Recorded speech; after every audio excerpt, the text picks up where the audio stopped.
दोस्तों, अगर गुजरात में बिलियनियर्स की लिस्ट देखी जाए तो यहाँ टोटल 169 बिलियनियर्स हैं। जी हाँ, जिसमें से 86 गुजराती हैं। लेकिन ये सभी बिलियनर्स ट्रेडिशनल बिजनेसेस से आते हैं, जबकि स्टार्टअप्स की दुनिया में हम गुजरात का नाम काफी सुनते हैं। लेकिन ऐसा नहीं है कि गुजरात में स्टार्टअप इकोसिस्टम कमजोर है। गुजरात में भी कई सारे स्टार्टअप्स हैं जो आज डोमेस्टिक और इंटरनेशनल मार्केट को सर्व कर रहे हैं। और आज के इस वीडियो में हम ऐसे ही कुछ स्टार्टअप्स की तरफ नजर डालने वाले हैं, तो अंत तक बने रहिए हमारे साथ। लेकिन वीडियो शुरू होने से पहले अगर आप चैनल पर नए हैं या आपने अभी तक चैनल को सब्सक्राइब नहीं किया है तो चैनल को सब्सक्राइब करना और बेल आइकॉन दबाना बिल्कुल ना भूलें।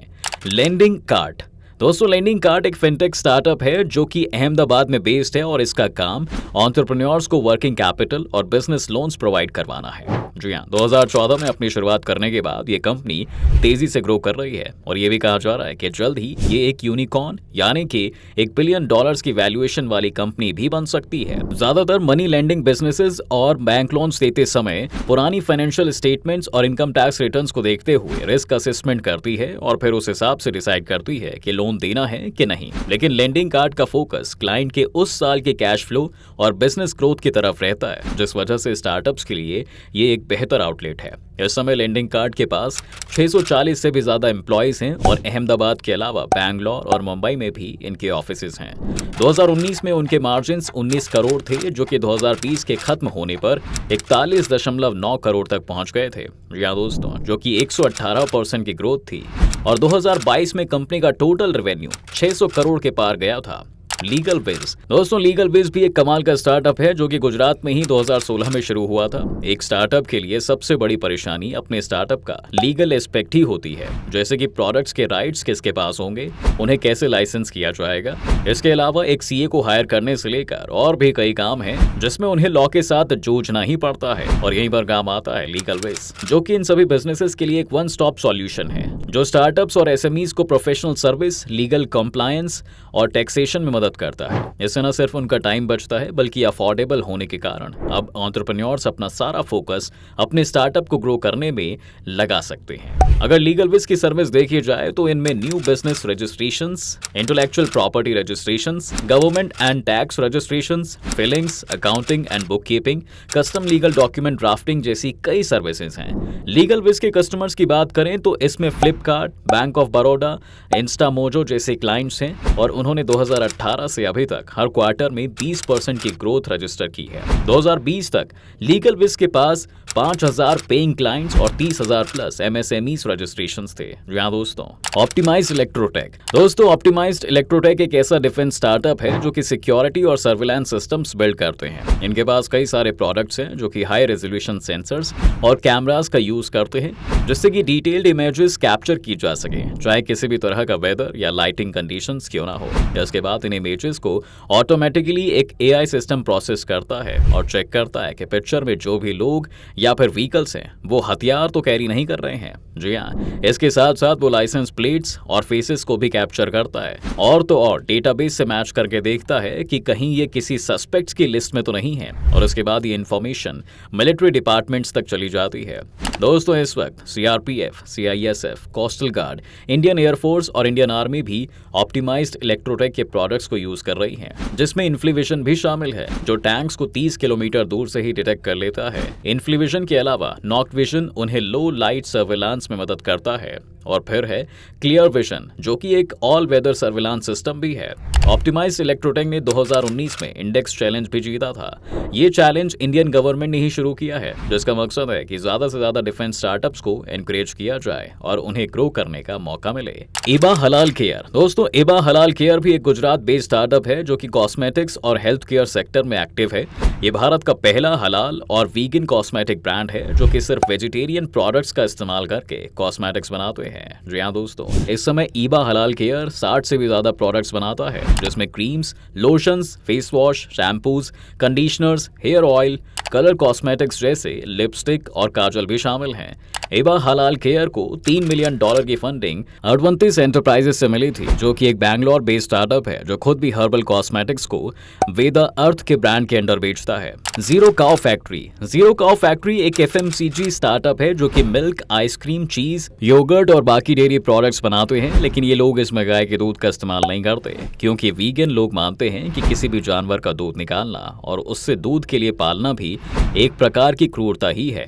यही वजह है कि जीरो काउ फैक्ट्री अपने मिल्क के लिए साइंस पर डिपेंडेंट है। ये लोग मिल्क प्रोटीन बनाने वाले DNA कोड्स को अलग कर देते हैं और इसके बाद माइक्रो ऑर्गेनिजम्स को इस तरह से ट्रेन करते हैं कि एक लैब एनवायरनमेंट में ही उसे रेप्लिकेट कर सके और दूध बना सके। अभी तक उन्होंने $4 मिलियन की फंडिंग रेज की है और तेजी से वो सभी नेसेसरी लाइसेंस को एक्वायर कर रहे हैं, जिससे भारत और US में वो अपने प्रोडक्ट्स को लॉन्च कर सके।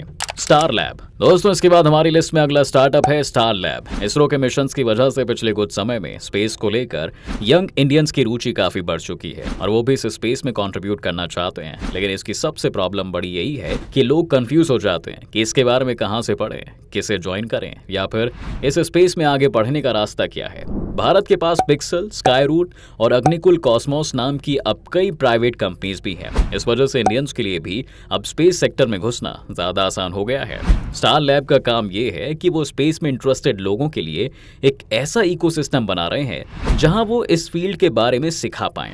स्टार लैब ने सूरत में अपना एक स्पेस भी ओपन किया है, जहां पर स्टूडेंट स्पेस टेक्नोलॉजी को डिजाइन भी करते हैं, उन्हें बिल्ड भी करते हैं और साथ ही इनकी टेस्टिंग भी वही होती है। इसके अलावा ये एक 30 दिन की इंटर्नशिप भी ऑफर करते हैं, जिससे कि लोगों को इंडस्ट्री का प्रैक्टिकल एक्सपीरियंस हो पाए। 5 साल में इस कंपनी ने काफी ग्रोथ अचीव की है और अभी तक ये 12,000 स्टूडेंट्स को अपने प्रोग्राम में एनरोल कर चुके हैं और ये लगातार पॉपुलर होते जा रहे हैं। इमेजिन पावर ट्री दोस्तों, इमेजिन पावर ट्री एक गांधीनगर बेस्ड स्टार्टअप है जिसका टेक्निकली काम तो सोलर पैनल्स इंस्टॉल करने का है, लेकिन जो चीज इन्हें अलग बनाती है वो है इनके डिजाइन्स। सोलर पैनल्स को आपने हमेशा ही एक ही पैटर्न में हर जगह लगे हुए देखा होगा, लेकिन पावर ट्री ऐसी कंपनी है जो इन्हें फूलों की शेप में अरेंज करती है।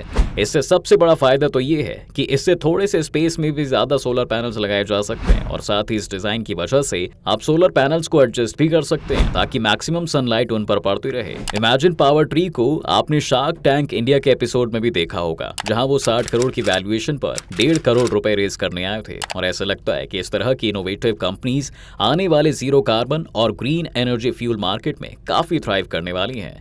चार्ज जोन दोस्तों, चार्ज जोन एक वडोदरा बेस्ड स्टार्टअप है जो कि EV चार्जिंग स्पेस को रिवोल्यूशनाइज करने के लिए आया है। इसका कॉन्सेप्ट बहुत सिंपल है, आप इनका ऐप डाउनलोड करके पूरे भारत में EV चार्जिंग स्टेशंस को ढूंढ सकते हैं। इसके अलावा इन्होंने अपने खुद के चार्जिंग स्टेशन को भी फ्रेंचाइजी की तरह बेचना शुरू कर दिया है और कोई भी आदमी अब 9.9 लाख रुपए की इन्वेस्टमेंट पर एक चार्ज जोन का स्टेशन खरीद सकता है, जिसका एवरेज रिटर्न ऑन इन्वेस्टमेंट 20% है। कंपनी की बात करें तो इन्होंने अभी तक $68 मिलियन रेज किए हैं, जिसमें से $58 मिलियन तो उन्होंने रिसेंटली अपने सीरीज A राउंड में रेज किए हैं। बिलियन ई चार्ज जोन के ही फाउंडर कारिके हरियाणी ने एक स्टार्टअप और भी शुरू किया है जो बिलियन ई के नाम से जाना जाता है और ये लोग ऐसी इलेक्ट्रिक बसेस बना रहे हैं जो कि बैंगलोर एयरपोर्ट के पास चलेंगी। इसके अलावा दोस्तों उन्होंने एक मिड माइल ई ट्रक कॉन्सेप्ट भी फ्लोट करना शुरू कर दिया है, जो कि पोर्ट्स और वेयर हाउसेस के बीच में सामान को ट्रांसपोर्ट करने में मदद करेगा।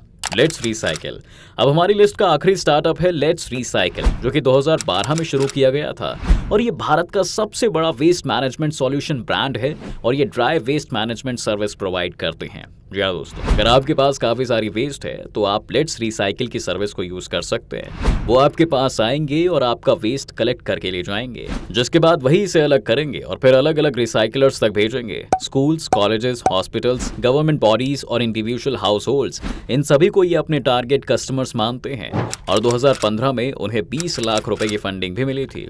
तो दोस्तों ये थे भारत के टॉप 10 स्टार्टअप्स। क्या आपने कभी इनकी सर्विस यूज की है या आपके इलाके में भी ऐसा कोई लोकल स्टार्टअप है तो हमें कमेंट करके जरूर बताएं। उम्मीद है आपको आज के इस वीडियो में काफी कुछ नया मिला होगा। अगर आपको ये वीडियो पसंद आया है तो वीडियो को लाइक करें और अगर आप इस चैनल पर नए हैं तो जाने से पहले चैनल को सब्सक्राइब करना भी ना भूलें।